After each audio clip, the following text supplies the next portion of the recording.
hanguripi.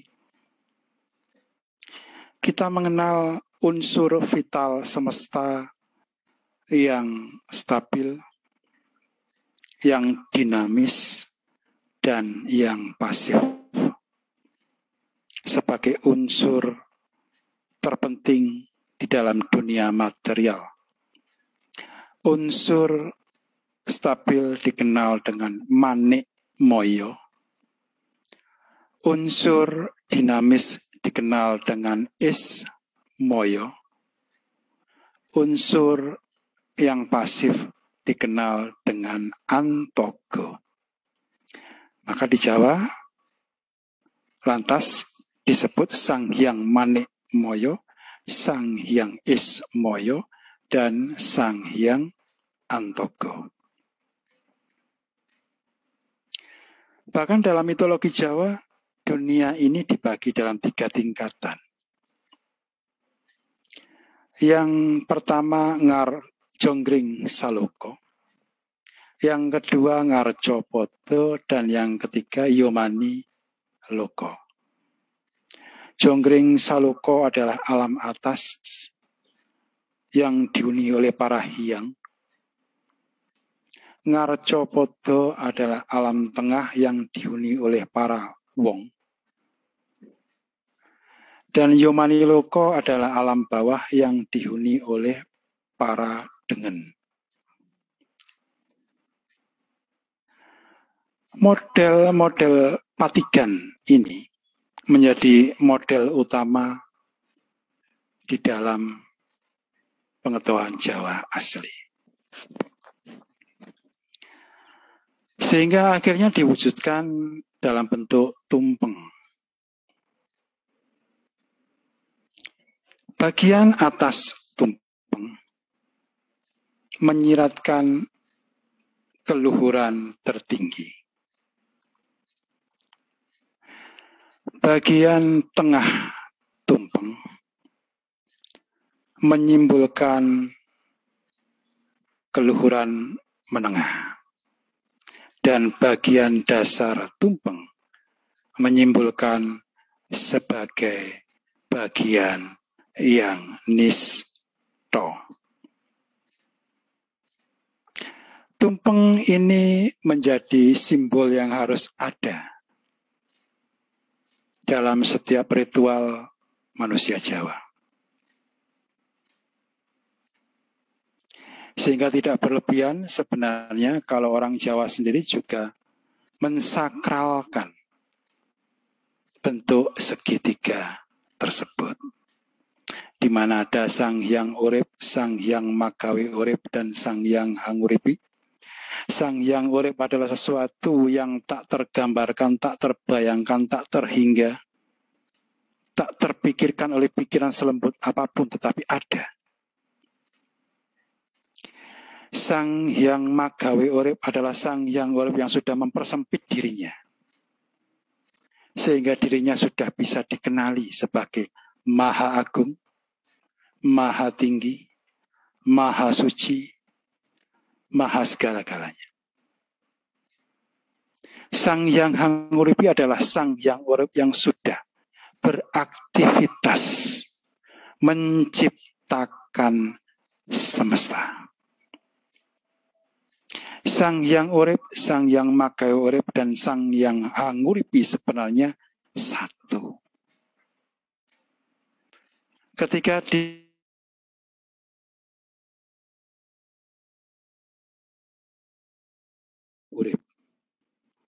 ketika dia sudah bisa dikenali dalam pemikiran manusia dan disebut sebagai Maha, maka disebut Sang Hyang Magawe Urip. Dan ketika dia sudah beraktivitas menciptakan dunia, memelihara dunia, melebur dunia, maka dia disebut Sang Hyang Hanguripi. Pola segitiga ini juga menyimbolkan Manik Moyo, Ismoyo, dan Antogo. Juga menyimbolkan dunia Jonggring Saloko, Ngarjopoto, dan Yomani Loko. juga menyimbolkan tubuh manusia yang terdiri dari yitmo atau ruh, manikem atau jiwa, rogo atau badan fisik.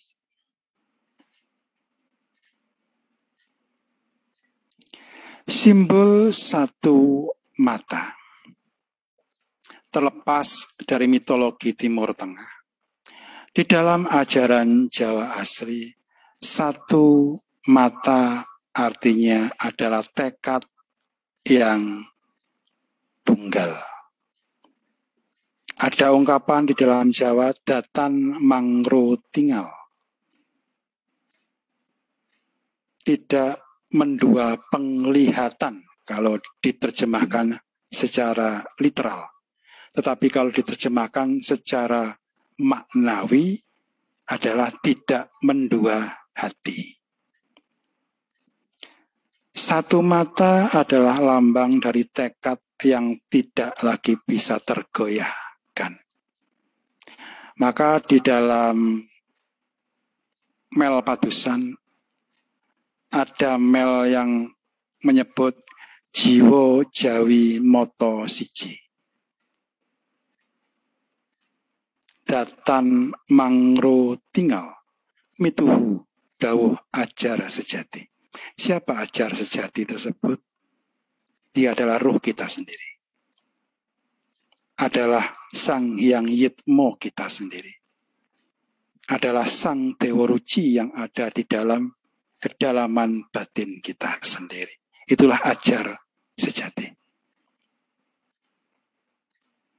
Untuk bisa mendengarkan dawuh ajar sejati, maka kita perlu datan mangro tinggal, tidak mendua hati. Untuk bisa datan mangro tinggal, maka kita perlu cukup satu mata atau jiwo jawi moto siji. Bukan dua mata, bukan tiga mata. Maka dalam mitologi yang kita kenal dari India kuno, selain dua mata yang kita punyai, ada satu mata ilahiyah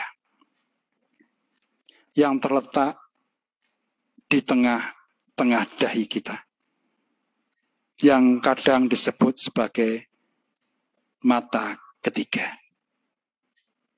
Mata ilahiyah ini artinya adalah mata yang sudah melampaui kiri dan kanan, sudah melampaui dualitas. Sehingga tidak lagi ada dua mata, tetapi ada satu mata.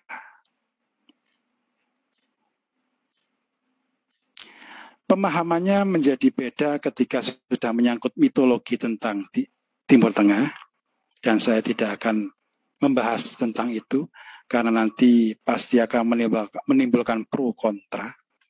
Yang kita bahas adalah pemahaman Jawa asli, bahwa satu mata itu menyimbolkan tekad yang kuat, yang datan mangro tinggal, agar supaya bisa mendengar dawuh ajar sejati. Apakah ajaran Jawa dengan lambang segitiga dan satu mata memiliki keterhubungan? Kalau segitiga dan satu mata dipahami dengan pemahaman yang saya paparkan tadi, ada hubungan. Tetapi kalau dipahami dengan pemahaman yang lain, kita lihat dulu pemahamannya seperti apa. Ketika dipahami bahwa segitiga adalah pola-pola semesta, pola-pola dasar semesta. Dan ketika dipahami satu mata adalah lambang dari tekad yang tak tergoyahkan, maka itu sesuai dengan ajaran Jawa asli. Tapi ketika segitiga dan satu mata dipahami dengan pemahaman yang lain, maka tentu harus kita tinjau lagi apakah sesuai dengan pemahaman Jawa asli. Yang kedua, apakah makhluk-makhluk lain juga memiliki sadulur papat kalimo pancer? perlu digarisbawahi bahwa sadulur papat kalima pancer ini dimiliki oleh makhluk-makhluk yang sudah mendekati kesempurnaan. Jadi dikatakan bahwa makhluk manusia atau wong memiliki sadulur papat kalima pancer. Demikian juga dengan hyang juga memiliki sadulur papat kalima pancer. Berbeda dengan makhluk-makhluk lain yang belum berkembang kesadarannya. Seperti hewan, mereka memiliki sadulur tapi tidak lengkap. Mungkin salah satu dari beberapa hewan memiliki kesadaran, memiliki kakang kawah, dan memiliki sadulur getih. Tetapi mereka tidak memiliki sadulur adi hari-hari. Komposisinya berbeda-beda pada setiap makhluk yang kesadarannya belum berkembang. Maka berbahagialah kita lahir sebagai manusia, karena kita lahir sebagai manusia harus melewati kelahiran demi kelahiran, kelahiran demi kelahiran selama ribuan, bahkan mungkin jutaan tahun. Karena ketika Atmo atau Sang Hyang Yitmo kita turun ke dunia, awal mulanya kita terlahirkan sebagai binatang yang paling sederhana. Makhluk yang paling sederhana. Hingga kemudian kita mati dan lahir lagi menjadi makhluk yang lebih kompleks. Mati dan lahir lagi menjadi makhluk yang lebih kompleks. Demikian seterusnya, lahir mati, lahir mati, lahir mati. Demi untuk belajar hidup dan belajar memahami kelahiran kita di dunia. Mengapa kita harus turun dan lahir menjadi makhluk yang paling sederhana?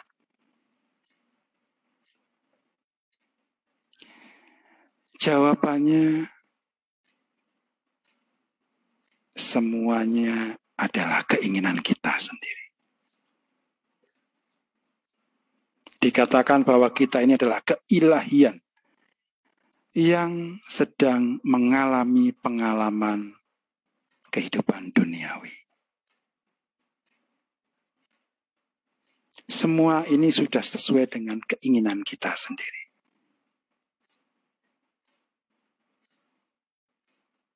Ketika kita lahir, mati, lahir, mati, lahir, mati, akhirnya kita lahir menjadi manusia, maka perjalanan kita sudah hampir mencapai finish. Tinggal beberapa langkah lagi. Maka jangan disia-siakan kelahiran sebagai manusia ini, karena jika kita tidak berhati-hati, maka kita bisa lahir menjadi makhluk di bawah manusia. Atau mungkin kita akan lahir tetap sebagai manusia, tapi dengan nasib yang kurang baik. Artinya kita tinggal kelas. Ketika beberapa teman sudah naik kelas, kita masih harus tinggal kelas. Lahir lagi sebagai manusia. Tinggal kelas, mendapat predikat bodoh. Lahir lagi menjadi manusia, mendapat nasib yang kurang baik. Demikian jawabannya, bahwa tidak semua makhluk memiliki sadulur papat kalima pancer, hanya makhluk-makhluk yang kesadarannya sudah berkembang yang memiliki sadulur papat kalima pancer, termasuk manusia. Satu hayu. Sarwo hayu Ki Ajar.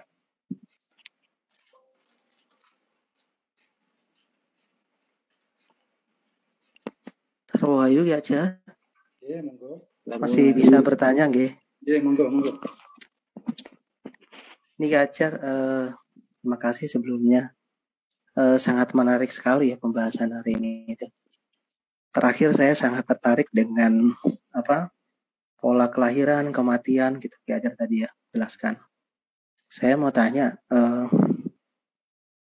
Yang saya tahu di luar sana itu kan biasanya ketika seseorang memutuskan untuk terjun ke dunia spiritualitas gitu, biasanya rata-rata orang ini akan berusaha untuk bisa mengakses ke masa lampau Ki Ajar.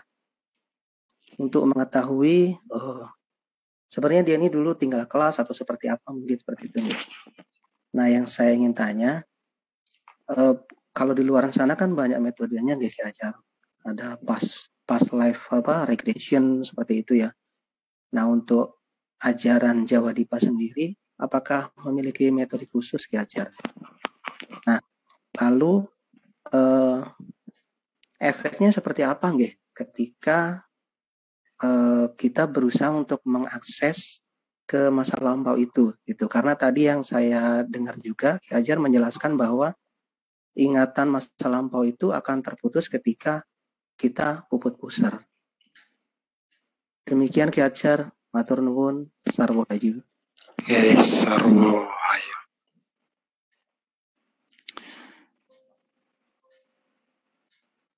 Pengalaman hidup yang dibutuhkan oleh manusia sebenarnya adalah pengalaman spiritual. Karena manusia ini adalah makhluk spiritual. Manusia adalah keilahian yang mengalami hidup sebagai makhluk fana. Maka yang diperlukan sebagai bekal untuk kembali menyatu sepenuhnya dengan Sang Hyang Urip adalah pengalaman spiritual. Bukan pengalaman keduniawian. Itu sebabnya seluruh memori kehidupan kita masa lampau yang berhubungan dengan keduniawian kebanyakan akan disimpan di dalam gudang memori terdalam. Dan yang dibutuhkan, yang dimunculkan adalah pengalaman spiritual, karena memang itu tujuan kita lahir dan mati. Selain yang dibutuhkan adalah pengalaman spiritual dan pengalaman keduniawian tidak begitu dibutuhkan.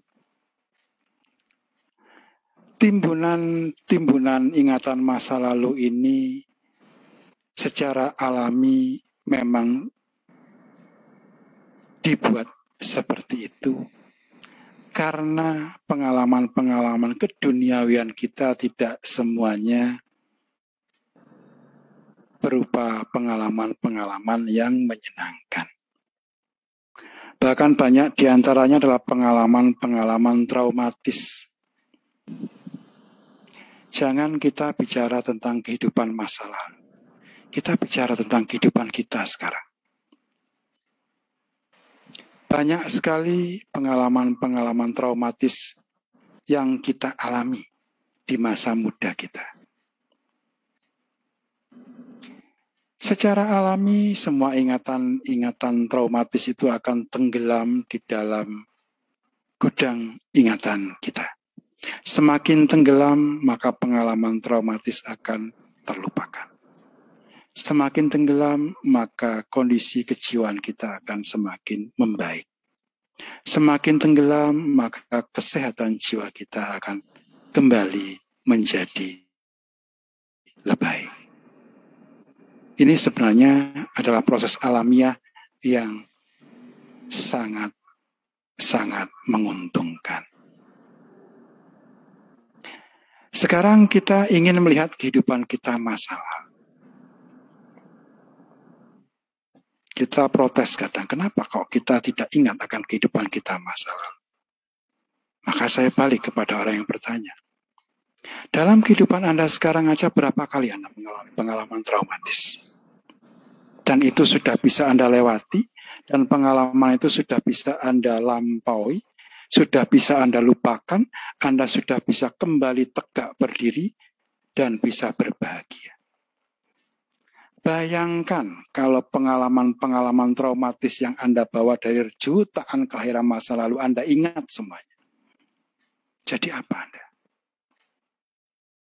Anda tidak akan bisa menikmati kehidupan Anda. Anda pasti akan disibukkan oleh kegalauan, oleh ketakutan, oleh kecemasan, oleh dendam, oleh benci.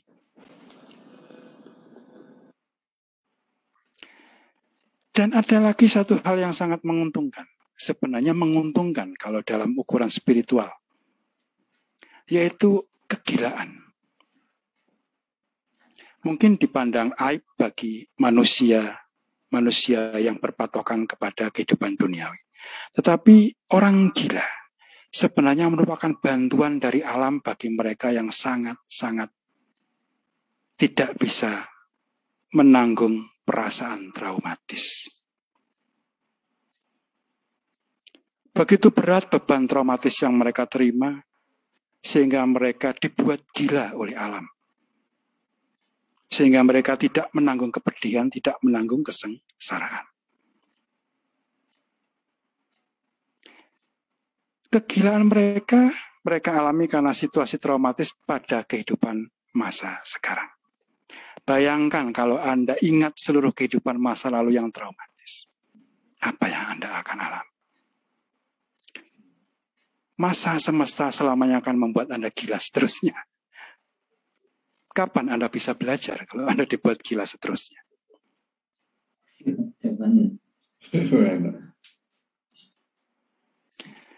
Berbicara tentang melihat kehidupan kita pada kehidupan masa lalu. Hal ini juga bukan sesuatu yang menguntungkan. Sebab ketika kita melihat kehidupan kita pada masa lalu, belum tentu pengalaman-pengalaman yang indah yang akan kita temui.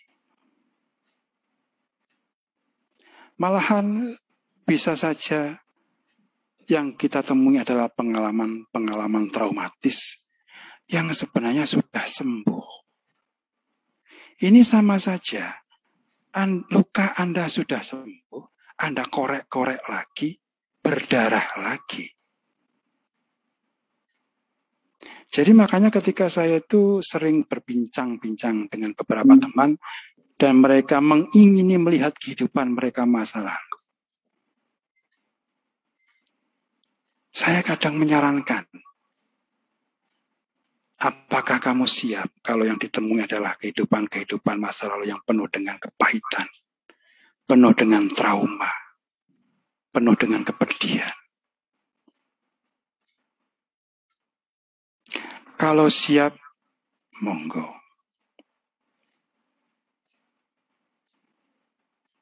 Kalau belum siap, lebih baik tidak usah. Seluruh kehidupan masa lalu kita akan terbuka dengan sendirinya. Akan bisa kita lihat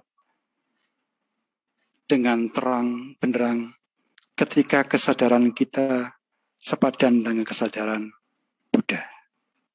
Dan ketika kesadaran Buddha yang kita peroleh, maka kestabilan jiwa kita sudah tidak tergoyahkan lagi. Sehingga walaupun kita melihat hal-hal yang traumatis pada masa lalu, kesadaran seorang Buddha tidak terpengaruh lagi. Maka tunggulah menjadi seorang Buddha. Ketika Anda emang ingin melihat seluruh kehidupan Anda pada masa lalu. Sebelum Anda benar-benar stabil kesadarannya, maka saya anjurkan, pilihlah orang yang tepat ketika Anda mengingini membantu Anda untuk melihat kehidupan Anda masa lalu.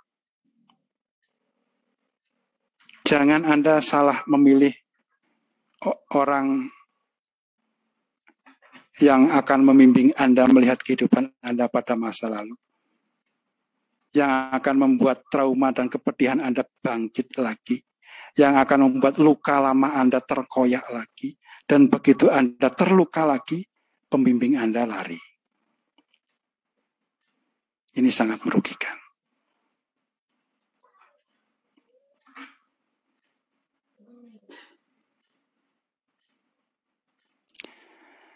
Joe Tipo nanti rencananya akan membuat retret. Retret dengan cara yang lebih soft, lebih lembut untuk menilik kehidupan kita di masa lalu. Sehingga retret diperlukan 7 hari minimal, maksimal 21 hari. Dan selanjutnya Anda menjalaninya di rumah secara bertahap sehingga dalam jangka waktu 1 tahun Anda sudah memahami, mengetahui siapa diri Anda pada masa lalu dengan menghindari trauma-trauma yang tidak diperlukan. Berbeda dengan regresi yang dilakukan secara hipnoterapi. Kadangkala kalau yang membimbing kurang ahli, tiba-tiba Anda terlempar pada kehidupan masa lalu yang sangat menyedihkan. Tentu ini sangat membahayakan jiwa Anda sendiri.